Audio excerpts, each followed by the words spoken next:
লাল রঙা সে স্বপ্ন তামিম সংকল্পবদ্ধ।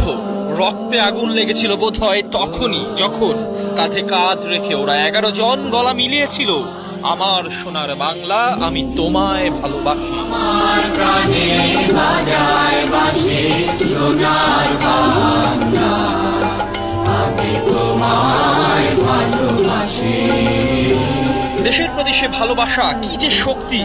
বাঘের গর্জনে বিশ্ব দেখলো আরেকবার। ওরা যেন এক একটা যোদ্ধা, এক একটা অর্জনে প্রকাশ পায় দেশ মাতৃকার প্রতি ওদের শ্রদ্ধা। শুরুটা মিরাজের হাতে।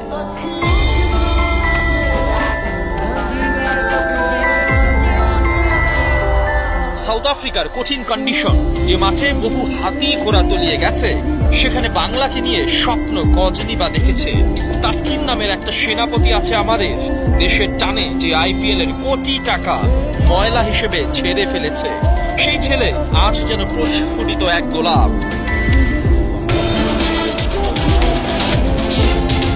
গুনে গুনে 5টা উইকেট নিয়েছে। ভাবতে পারেন ততক্ষণে সাউথ আফ্রিকার কি হয়েছে?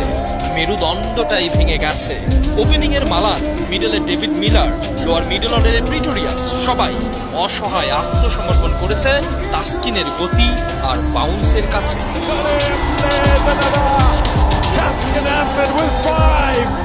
তাসকিন যদি মহারাজা হয়, তবে তার সেনাপতি বলতে হয় তরুণ শরীফুলকে।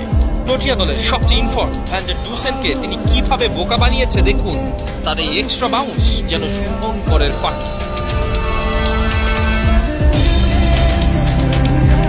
মিরাজ সাকিব এদিন যেন পার্শ্ব চরিত্র, কিন্তু না, উইকেট শিকারে খুব একটা যোগ দিতে না পারলেও ওদের নিয়ন্ত্রিত বোলিং তাসকিন শরীফুলদের যে কতটা হেল্প করেছে তা ক্রিকেটার আর ক্যাপ্টেনই বোধহয় বুঝতে পারছে।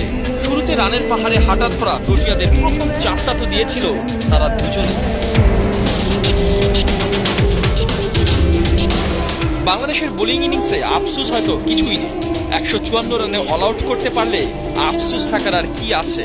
ইয়াসির আলীর এই ক্যাচ মিসটা যেন শুধু ফুলের কাঁটা হয়ে দেখা দিয়েছে। তার এভাবে হাত ফসকানো যেন এমন কোনো ছেলে খেলাই মনে হচ্ছে।